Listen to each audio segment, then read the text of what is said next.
Okay, so first of all, good morning and thanks for having me. So I'm going to talk this morning about the meaning of agricultural landholding in Northern Ireland.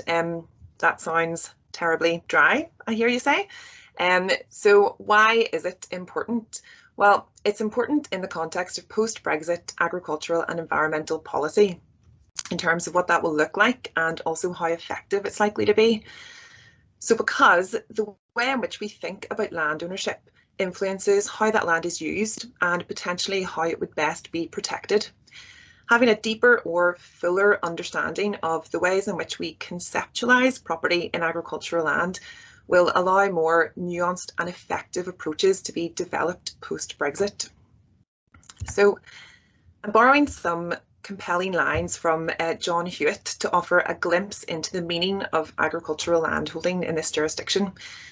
So he describes the somewhat uncomfortable juxtaposition of the land being simultaneously a map of kinship, which kind of speaks to, family connection to the land, almost a sort of a sentimental dimension, but also a chart of use. So this kind of conjures images of the solid practicality of farming life.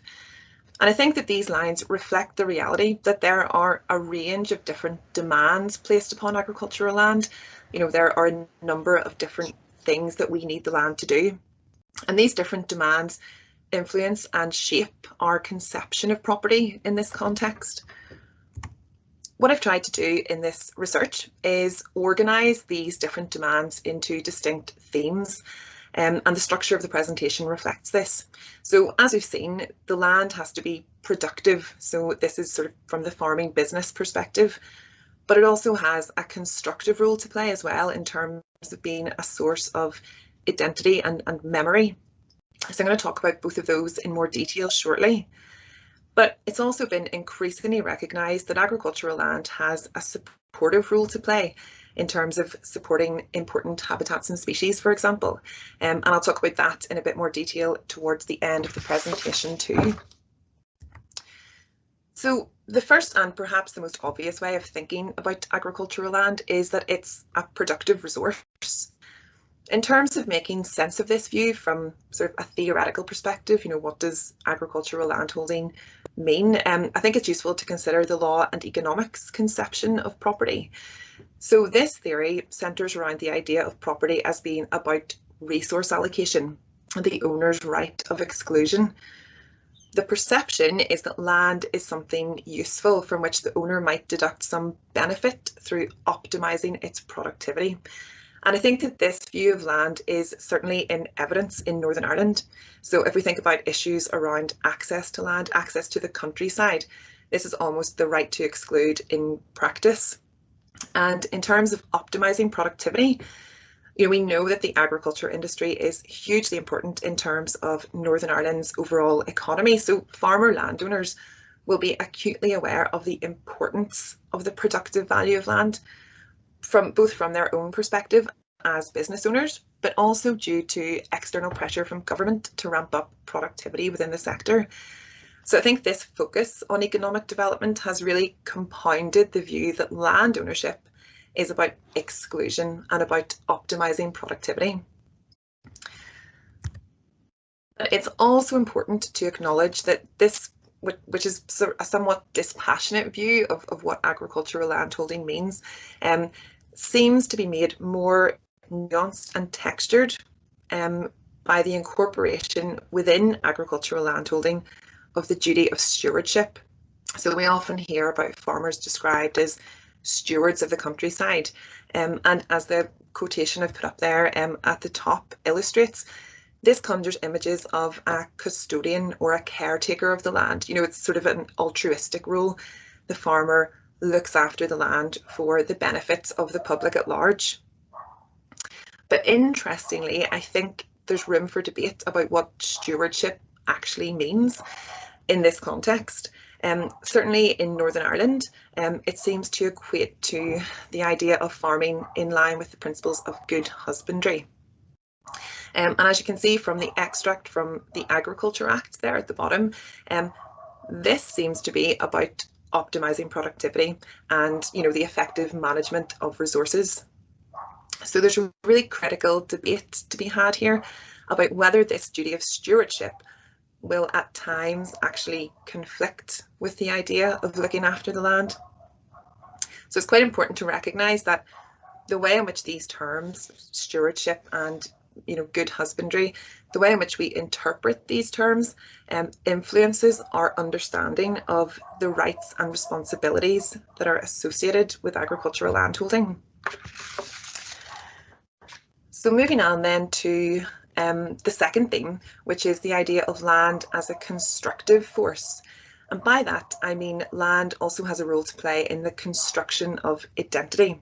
And the really important thing to remember here is just how important the historical context of land and land ownership is in Ireland. So, the unrest around these issues is really a defining feature of Irish history.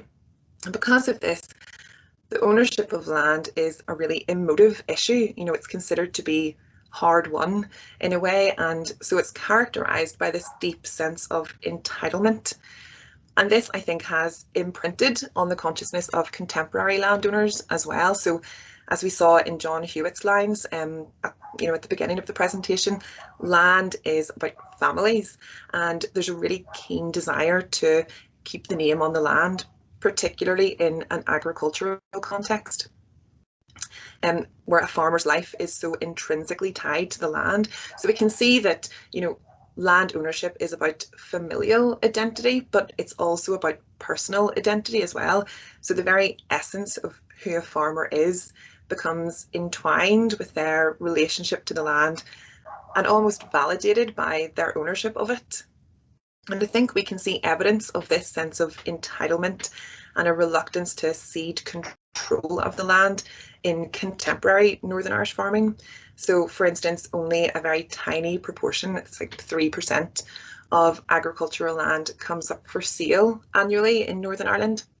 So farmers prefer to, rather than selling their land or even letting it out under a longer term agricultural tenancy, farmers prefer to use the short-term system of conacre to manage their land so they can retain the ownership, they keep the name on the land, and they keep control of the land as well. So what has emerged is already quite a complex picture, a sort of complex network of different dynamics and values. But I think it's made even more complex because land is also increasingly considered to have this crucial supportive function.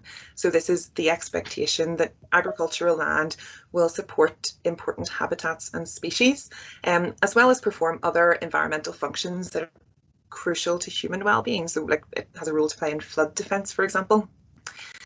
So this idea can be framed within the concept of ecosystem services. So I've borrowed this handy visual just to kind of explain what that concept is. So it sort of highlights, it's a way of highlighting the broader value of nature.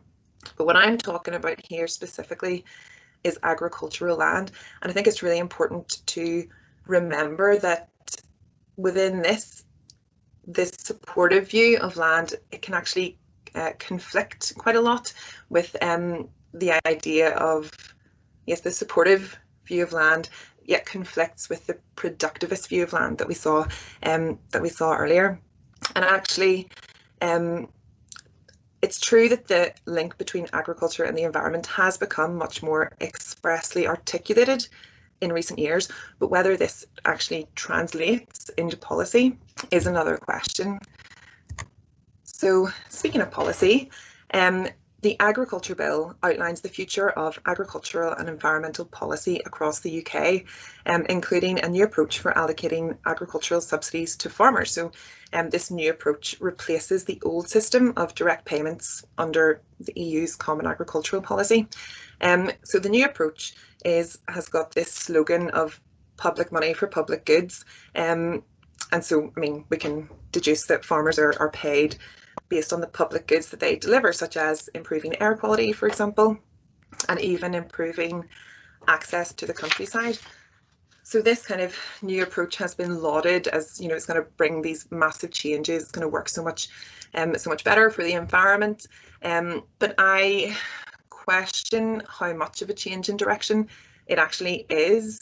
So especially considering the uncertainty around the idea of stewardship, the question about the role that a farmer should actually be playing. I think this new approach actually could be considered to be quite one-dimensional. It's still really just thinking about land as a resource. So perhaps what we need instead is just something completely different, a new way of thinking about agricultural landholding as a form of property, and one that incorporates a specific and quite unique set of rights and responsibilities, so almost more like a framework. Just to conclude, what does this all mean for the concept of agricultural landholding in Northern Ireland? Well, I hope that what I've highlighted is that our conception of land ownership is shaped by both historical facts and contemporary needs. Because of this, there are a range of demands that are placed upon agricultural land in Northern Ireland, and this has generated a plurality of different property values that are often overlapping and sometimes contradictory. So ultimately what we have is a compelling but highly complex picture. What's the significance of this?